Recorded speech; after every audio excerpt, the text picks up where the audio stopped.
My teenage SIL got pregnant and I got blamed for it. When I exposed that her sister's husband was the father, my in-laws accused me of ruining their family. I, 28F, need to get this off my chest. I come from a traditional family where arranged marriages are common. I grew up watching my cousins and friends get married this way, and it seemed to work out fine for most of them. 6 months ago, I got married to Sam, 32M, through an arranged marriage set up by our families. Our families met through some mutual friends at a wedding. Sam's mother was apparently very impressed with how I handled some children at the wedding who were running around causing trouble. She asked about my family and found out we came from similar backgrounds. She reached out to my parents through the mutual friends, saying she was looking for a bride for her son. I met Sam only 4 times before the wedding, always with family around. He seemed nice enough, he had a good job as an engineer, was well-spoken, and came from a respectable family. My parents were thrilled because his family was slightly better off than ours, and they thought I would have a comfortable life. Sam and I never got a chance to talk privately, but I thought we would have time to get to know each other after marriage. After the wedding, I moved in with Sam and his family. It's common in our culture for the new bride to live with her husband's family. The house was huge compared to my parents' home. Sam lived with his parents, his younger sister Catherine, 18F, and his elder sister Rachel, 35F, along with her husband Martin, 38M, and their 2 kids aged 8 and 6. The first few months were okay. My mother-in-law was strict about how she wanted things done in the house, but I tried my best to adjust. I would wake up early to help with breakfast, then get ready for my job as an accountant. After work, I would help with dinner and household chores. My father-in-law barely spoke to me directly, but that was normal in our culture. Catherine and I became quite close. She was in her senior year of high school and needed someone to talk to who wasn't as judgmental as her mother. She would often come to my room in the evenings to chat about school, her friends, and normal teenage stuff. I enjoyed her company because she reminded me of my own younger sister who lives in a different city. Sometimes Catherine would talk about boys at school, especially this one boy Jake, 19M, who worked at a local garage. I never encouraged her to date him, but I didn't scold her either. I just listened and occasionally advised her to focus on her studies. I knew my in-laws had big dreams for Catherine. They wanted her to go to an expensive college and eventually marry someone wealthy like her cousin had done. Everything changed last month. I was in the kitchen helping my mother-in-law prepare dinner when Catherine came home from school crying. She looked terrified and said she needed to tell everyone something important. My mother-in-law called everyone to the living room. That's when Catherine announced she was pregnant. The silence that followed was deafening. Then my father-in-law started shouting, demanding to know who was responsible. Catherine, still crying, said it was Jake and that they were in love. She wanted to marry him. That's when all hell broke loose. My mother-in-law started screaming about how Catherine had ruined their family's reputation. My father-in-law was yelling about how Jake was just a mechanic who could barely support himself. Rachel was trying to calm everyone down while Martin stood in the corner looking uncomfortable. Sam just sat there in shock. Suddenly, my mother-in-law turned to me. She pointed her finger at me and screamed that this was all my fault. She said she had seen how I let Catherine spend hours in my room, probably filling her head with modern nonsense about dating and boys. She accused me of encouraging Catherine to rebel against their values. I tried to defend myself, saying I had never encouraged Catherine to date anyone. But my mother-in-law wouldn't listen. She started bringing up innocent things and twisting them, like how I had driven Catherine to the mall a few times after school, with her permission, or how I had bought Catherine a new phone for her birthday, which they had agreed to. The next few days were horrible. My mother-in-law went to Sam and told him she had noticed disturbing things about my character. She claimed she had seen me talking to men at the grocery store and dressing inappropriately when leaving for work. All lies. I wore the same conservative clothes I had always worn, and any man I talked to was either a store employee or a colleague in a professional setting. But Sam believed them. He started coming home early from work to check what time I returned. He would question me about who I talked to at work. One evening, he even checked my phone while I was in the shower. I felt humiliated, but I kept quiet because I didn't want to make things worse. The final blow came when Catherine announced she wanted to keep the baby and marry Jake. My in-laws had been hoping she would agree to give up the baby for adoption and forget about Jake. When she refused, they somehow blamed me again, saying I must have advised her to ruin her life this way. That night, my father-in-law came to our bedroom. He told Sam that they had decided I needed to leave the house. He said I was a bad influence and they couldn't trust me around their family anymore. The worst part was Sam's reaction. He just stood there silently, looking at the floor, while his father said all these horrible things about me. When I tried to speak up, my mother-in-law burst into the room crying about how I had ruined their perfect family. They gave me 2 days to pack my things and leave. I called my parents in tears, but their response shocked me even more. They said I must have done something wrong for my in-laws to react this way, and I should apologize and try to fix things. My mother said no one kicks out their daughter-in-law without a reason. I had nowhere to go. I used most of my savings to rent a tiny apartment I could barely afford. The only things I took were my clothes and personal items. Sam didn't even help me move. He just watched as I carried my boxes out to the taxi. After I left, he didn't try to contact me even once. The only person who kept in touch was Sarah, 18F, Catherine's best friend from school. She would text me sometimes to check how I was doing and let me know that Catherine was okay. That's how things were until yesterday, when Sarah called me crying. She said she couldn't keep quiet anymore because the guilt was eating her up. She told me the baby wasn't Jake's, it was Martin's. Apparently, Martin had been taking advantage of Catherine for months, and she was too scared to tell anyone. Sarah had known about it but promised Catherine she wouldn't tell anyone. Now she felt guilty seeing me take the blame for everything. I don't know what to do. Should I tell everyone the truth? Would they even believe me without proof? I lost my marriage, my home, and my reputation because of their false accusations, and now I find out it was all because of Martin's disgusting actions. I need advice on how to handle this. Update 1 first, I want to thank everyone who commented on my original post. Your support helped me realize I needed to take action. After reading your comments and thinking about it for days, I decided I needed solid proof before I could tell anyone about Martin. Just my word against his wouldn't be enough, especially given how my in-laws had treated me before. I reached out to Sarah and asked if we could meet.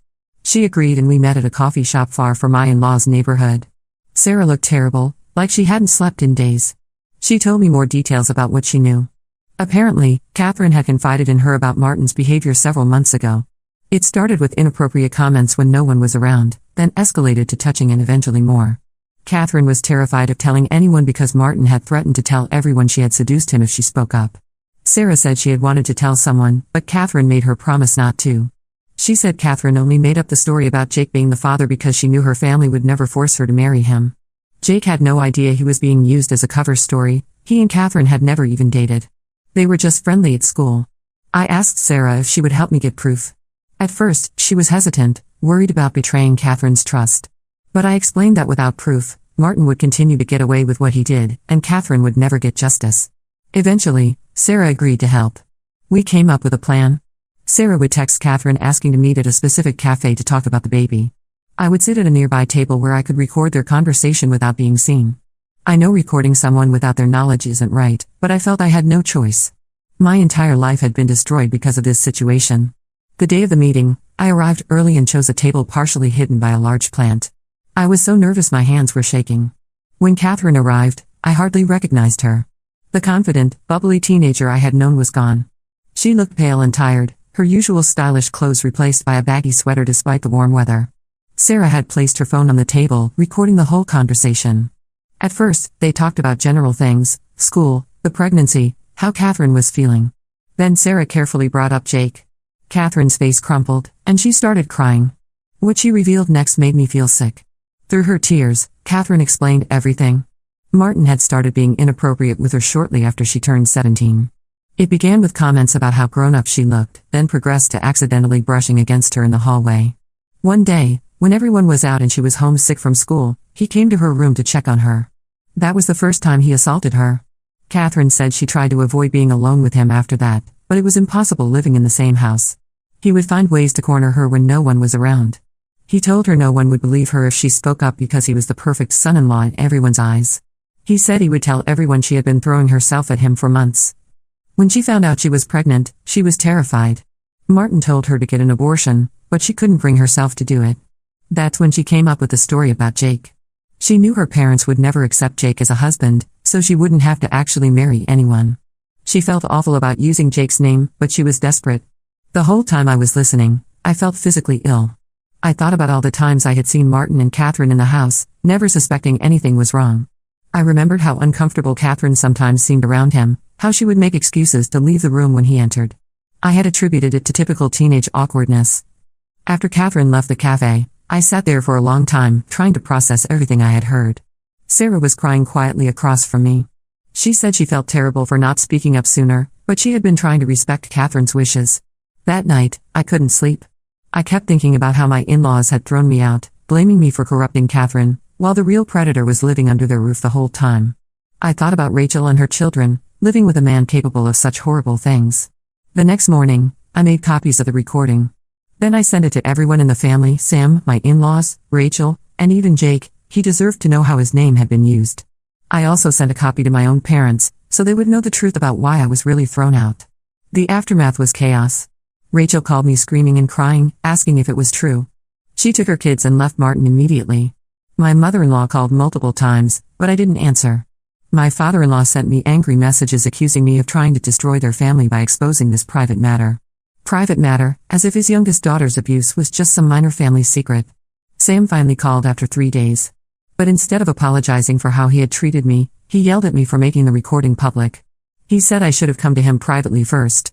I laughed at that. I reminded him how he had thrown me out without even giving me a chance to defend myself. How he had believed every lie his mother told about me. How he had watched silently as his father kicked me out of my own home. He hung up on me. Catherine moved out of the house and is staying with Sarah's family.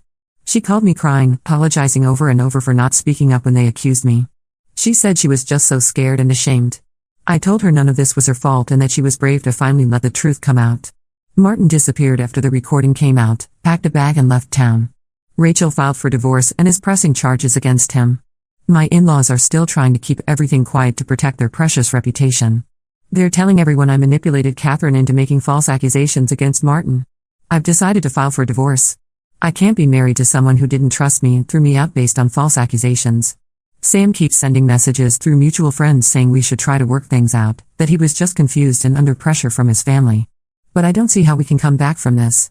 How can I ever trust someone who abandoned me so easily? Update 2: The situation has gotten even more complicated since my last update. After I filed for divorce, Sam's parents started a smear campaign against me in our community. They belong to a tight-knit social circle, and word spreads fast. They're telling everyone I broke up 2 marriages, mine and Rachel's. According to them, I was jealous of their perfect family and convinced Catherine to make up stories about Martin because I wanted to destroy their happiness. My own relatives started calling me, saying I should withdraw the divorce petition. Some of them suggested I apologize to my in-laws and try to fix things. My uncle even came to my apartment to tell me how my actions would affect my younger sister's marriage prospects. He said no one would want to marry into our family after what I did. I told him he should be more worried about families that protect abusers than about my divorce. Last week, everything changed. Rachel was packing up her things in the house she shared with Martin when she found his old phone in a box in their closet. She called me crying and told me to come over.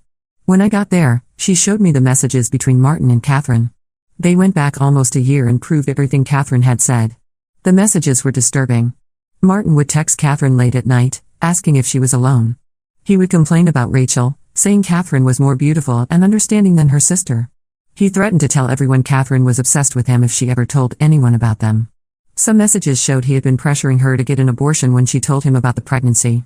Rachel was devastated. She shared the messages with the family's lawyer, and now Martin is facing serious legal troubles. The lawyer said there might be evidence of similar behavior with other young girls, as some messages hinted at previous incidents. But the most shocking revelation came from Catherine herself. After the messages were found, she finally told me the full story. She had once tried to tell her mother about Martin's behavior, months before she got pregnant. She went to my mother-in-law crying one day when everyone else was out of the house. She told her how Martin had been touching her inappropriately and making her uncomfortable. Instead of helping her daughter, my mother-in-law told Catherine to keep quiet. She said accusing Martin would ruin Rachel's marriage and destroy the family's reputation. She told Catherine she was probably misunderstanding Martin's fatherly affection and that she should stop trying to cause problems in the family. After that, Catherine never tried to tell anyone else except Sarah. This explained why they were so quick to blame me when Catherine got pregnant. They needed a scapegoat, someone to take the blame so they wouldn't have to face what was really happening in their perfect family. I was the easiest target, the new daughter-in-law who didn't completely fit into their traditional mold. Sam finally came to see me at my apartment yesterday. He tried to apologize, saying he should have trusted me and stood up to his parents. He admitted they had been controlling him his whole life, and he had never learned to stand up to them. He said finding out about his mother knowing about Martin and doing nothing had opened his eyes to how toxic his family was. But all I could think about was how easily he had believed the worst about me. How quickly he had thrown me out of our home. How he had checked my phone and questioned my every move based on his mother's lies. Even if he had been conditioned by his family, he was a grown man who chose to treat his wife like a criminal rather than stand by her. I told him the divorce would continue. He started crying, saying he would change, that he would cut off his parents and start fresh with me. But I realized I didn't want that anymore. The whole experience had shown me who he really was, and I deserved better than someone who would abandon me at the first sign of family pressure. The divorce proceedings are moving forward. My lawyer says the evidence of how they treated me, combined with the Martin situation, should work in my favor. I don't want anything from them except my freedom. The only person I'm still in contact with is Catherine, who needs all the support she can get right now. Update 3: A lot has happened since my last update. The divorce was finalized last week. I didn't ask for anything except my personal belongings that were still at their house. Sam tried to give me half of his savings and property as compensation, but I refused. I didn't want anything that would keep me connected to that family. Martin was arrested last month after 3 more victims came forward. One was a girl who used to babysit Rachel's kids 2 years ago. Another was a cousin's daughter who had stayed with them during summer break. The third was a girl from their church youth group. The detective handling the case called me to say that my recording of Catherine's confession encouraged these girls to speak up. At least something good came out of this mess. Rachel moved to a different city with her kids. She called me before leaving to apologize for everything. She said she felt guilty for not noticing what was happening in her own home. I told her she wasn't to blame. Martin had fooled everyone except those he hurt. She started therapy with her kids to deal with the trauma of everything that happened.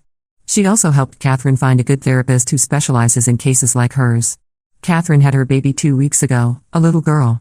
She decided to raise her with support from Sarah's family, who have been amazing through all of this. Sarah's parents practically adopted Catherine after everything came out. They helped her finish her senior year through homeschooling and are supporting her decision to take online college classes while raising her daughter. Catherine named her daughter Hope, saying she represents a new beginning. My former in-laws tried to contact me last week. Not because they were truly sorry, but because people in our community started avoiding them after the truth about Martin came out. Several families who had young daughters stopped visiting their house. Their social invitations dried up.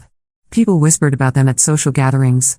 They wanted me to tell everyone that we had reconciled so they could save face. My mother-in-law sent a mutual friend to convince me to speak to them. She offered to publicly apologize for blaming me for Catherine's pregnancy. But she still insisted that I shouldn't have exposed the family matter so publicly. She said I should have handled it within the family. I refused to meet them. Some things can't be forgiven. Sam still tries to contact me sometimes.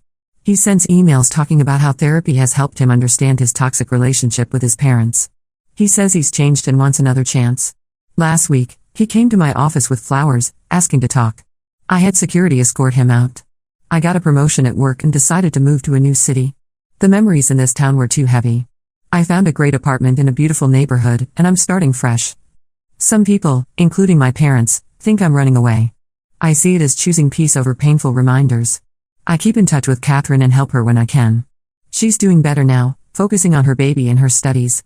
She sent me a picture of Hope last week. She looks nothing like Martin, which is a blessing. I send them care packages sometimes and we video chat every weekend. But I have no contact with the rest of the family. Sometimes, usually late at night, I wonder if I did the right thing by exposing everything. But then I remember how they treated me, how they threw me out without a second thought, how they chose to protect a predator rather than face the truth. I think about the other girls who came forward after Catherine's story became known.